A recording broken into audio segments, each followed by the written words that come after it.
Brother யாருக்காக ஆண்டவர் பேசுறான்னு தெரியல, சிஸ்டர் யாருக்காக பேசுறான்னு தெரியல. ஆனா மகளே, அவசரப்படாத மகளே, என் பலத்த கைக்குள்ள அடங்கி இரு. நீ நினைக்கிற அங்க போனா எந்த சண்டையும் இல்லை, அங்க போனா எந்த வாக்குவாதமும் இல்லை, அங்க போனா நிம்மதியா இருக்கும்.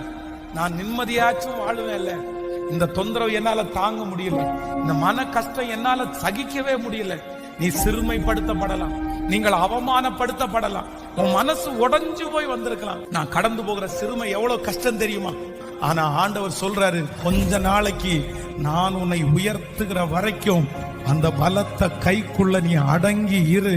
நான் உன்னை தூக்குவேன், நான் உன்னை நிறுத்துவேன், நான் உன்னை அந்த இடத்திலிருந்து எடுப்பேன், நான் உன்னை அங்கீகரிப்பேன், நான் உன்னை மகிமைப்படுத்துவேன், நான் உனக்காக வழிகளை உண்டு பண்ணுவேன்.